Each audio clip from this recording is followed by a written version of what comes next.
Back to work, back to work. More projects. Okay, so today what I'm doing is I'm switching this thing over from 93 regular to E85. So what I thought that would be a good deal is I gotta pump the gas out, get it good and dry, change fuel over.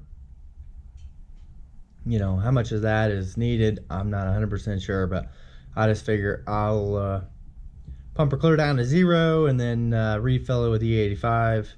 That way we're good to go. And then of course I'll have to do some data logs on that, you know, for the custom tune part of that. But I thought deal for today would be you know, I've seen some people ask about, hey, how do you change fuel pump, how do you get the fuel pump out? You know, I've already had this fuel pump out once anyways, because I was kind of being lazy, and you know, I don't ever ride deep water. You know, if you get it up above this seat, then it sucks it in. If you don't install the vent lines.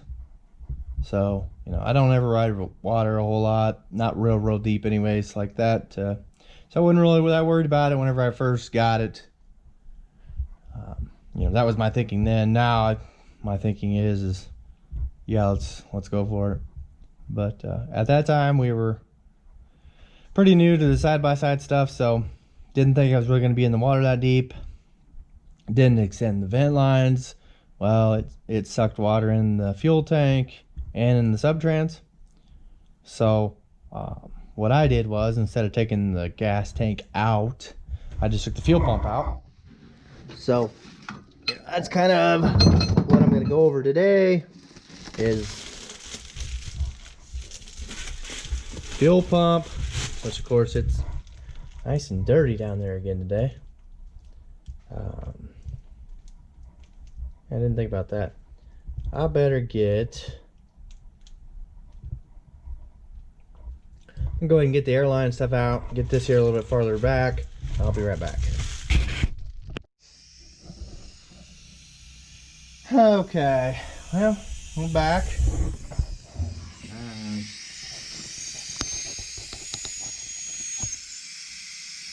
So, fuel pump's right there. Of course, we got a wiring here, vent line right here.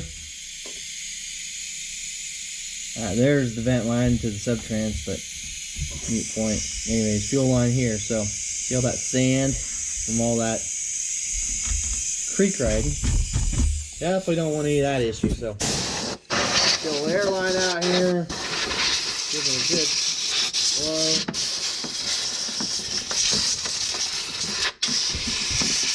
I think the last time, whenever I did this before, I was a little bit more, thinking a little bit better, and I had taken this to the car wash and gotten it all blasted. But of course today, didn't do that.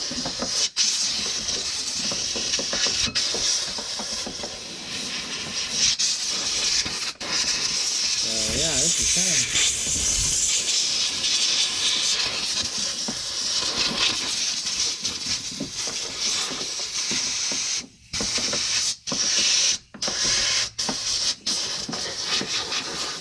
somewhat, yes. I mean, it's kind of, you know, you're taking fuel pump out, you're going to clean everything anyways, but just trying to limit the amount of contaminants you get, or you're going to have to worry about later. Alright, that's probably good enough for the girls I go out with. Okay, so this one here's pretty easy. Pull that back, spin that just a little, break that seal. Come on, you're supposed to be easy.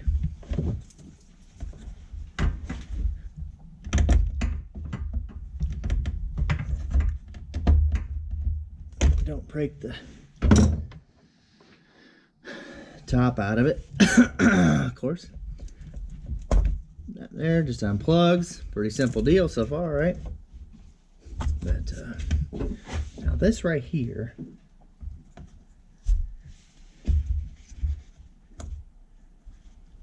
that's normally like right there.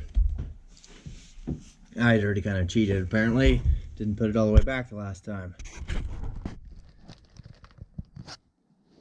That's normally like kind of jammed up in there, so you can't squeeze this here. So you just pull that off, pull it back. Man.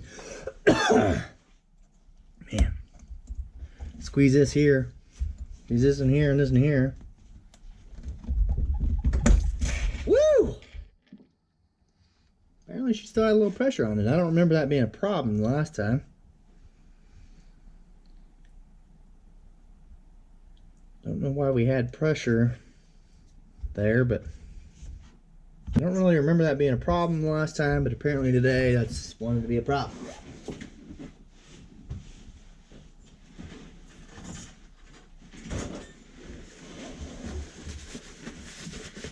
You know, hopefully you weren't a smoker, otherwise hopefully you know the precautions for any kind of gasoline exposure.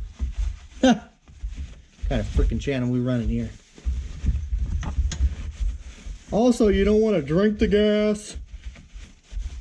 May not be good for your health. Stay with people, come on. I say, school hard knocks, the strong will survive. Okay. Gotta wipe that up a little bit more. Then, I think what I did was, the last time I just used this regular old Craftsman Pro Bar. Get right in there. And of course, you're just going to spin this ring.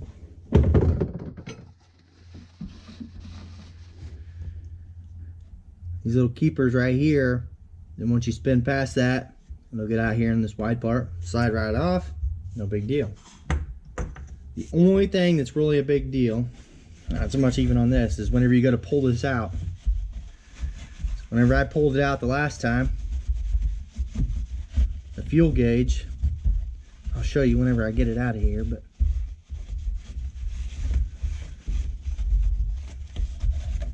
never can be too clean. Okay. So yeah, this, or I had this old push rod. Old push rod here. It's from a semi truck diesel. I'm gonna see how that, I mean, you know, you never know. You never know what you might need out here in the old field. Just like that. Now granted, this one here is being a tish easier because I've had it out before, but you get the gist. That's what you need to do. But like I said, this main thing here is whenever you pull this out, I'm sure that I kind of know about it, but somewhat I'm sure my memory's a little bit foggy too. Slept a few times since then. So, you gotta get a hold of this thing. A handy dandy screwdriver. There it is. Just kind of try to break that seal just a little bit.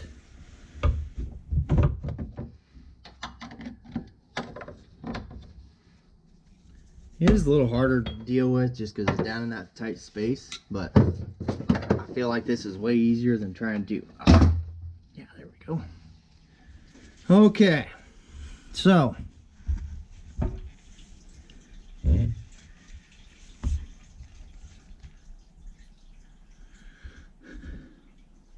the problem here is I don't remember though what the best way it is to do it now. It's the fuel tank float down there. You know, pretty common deal. I think what I did though is I just pulled it straight on out and let it spring load off that bar.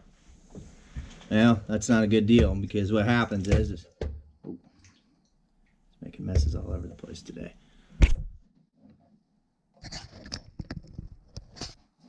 That's not a good deal because it there's like a little clip right here. I pulled that up out of there and didn't cock it like I just did. So, you know, pretty much what I was thinking that day, but I didn't do that. And just went ahead and let this thing spring load down and then just pulled it on out. Well, it broke. There's like a little clip right here. Go ahead and pour that gas back in there. Gas dripping all over the place. Broke that little additional clip right here. Well, now I got me a handy dandy zip tie on there.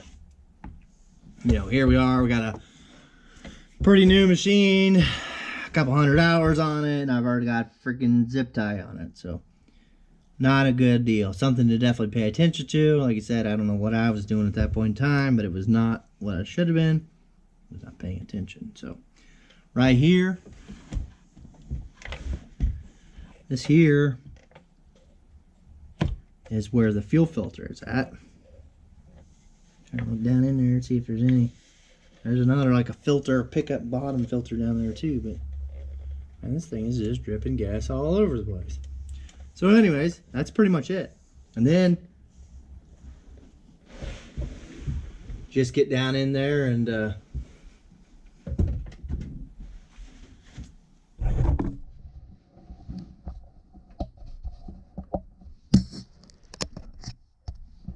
it's so pretty down in there, huh? Yeah, there's a little bug or something floating down around in there anyways, but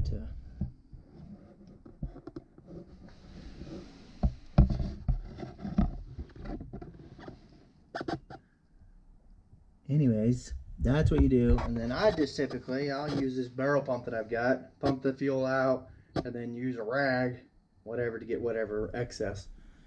Now, if you don't have a barrel pump, there's some little water pump, squeegee, siphon type deals.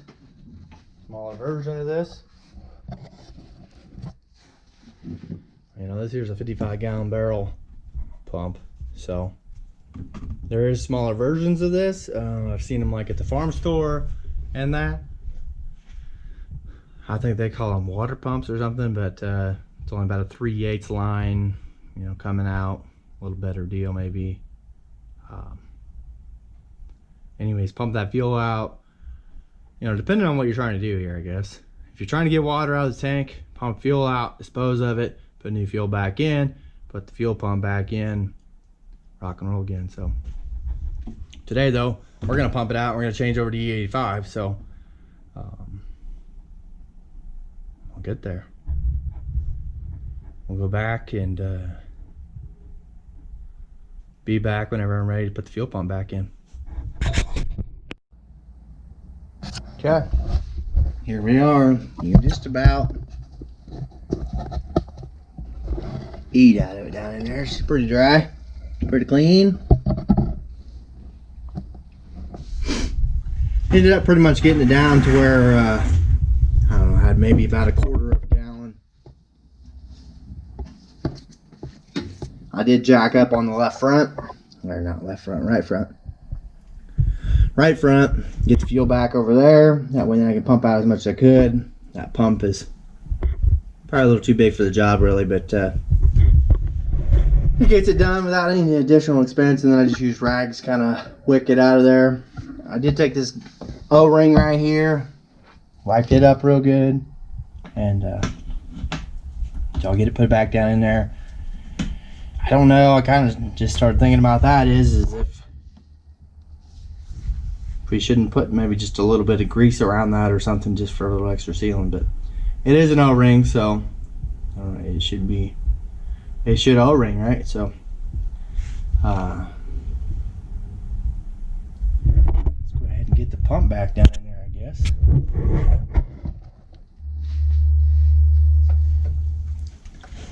It's pretty much the same gig.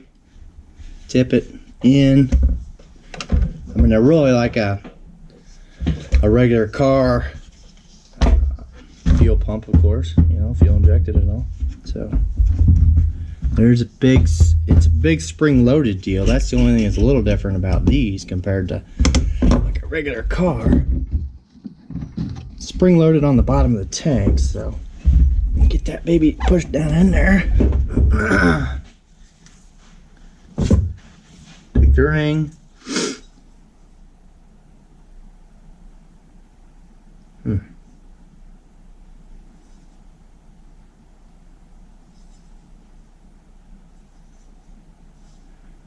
100%, remember? Trying to remember which side was the top, but I'm pretty sure that's it. There's a part number on the top. So just put it back in there like that, and then same process going back.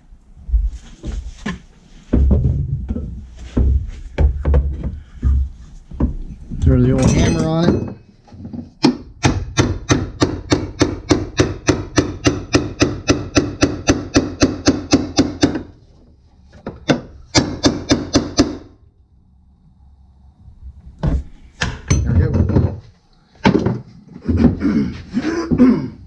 That stuff falling on me.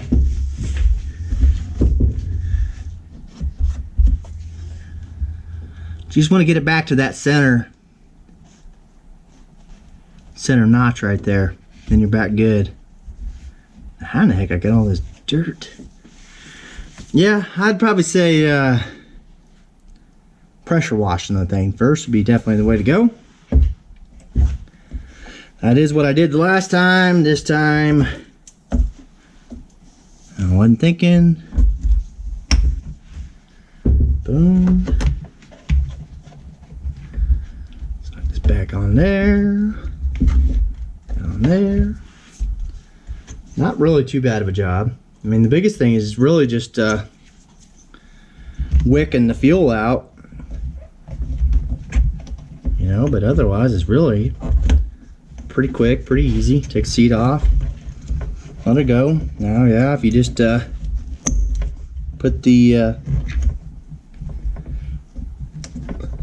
vents and stuff in there, you wouldn't have this problem. But you could also, I mean, it may not be a water issue that you're taking the fuel pump out. Could be you're going to change that fuel filter down there, change it over to E85, make more power. I mean, you name it, right? Fuel pump quits. I did see though where they had a well, not really a recall, but had a deal on the 19s, which this is a 19, that if it fails within the next 10 years, they'll replace it for free. So if you get into that no start issue and you think it's a fuel pressure problem, guess maybe you can guarantee that, but pull that line off and it'll blow fuel all over you. Otherwise you got it, right? So it does come down to a fuel pump issue. Might be able to get it replaced for free.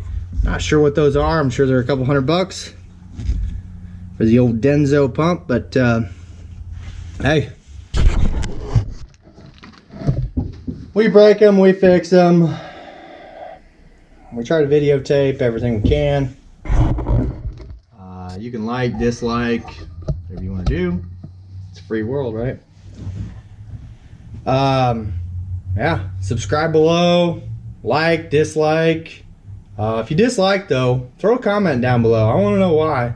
I mean, if it's something I'm doing, whatever, I can try to change it up. Sorry to talk too much. Got too corny of jokes. Just dumb.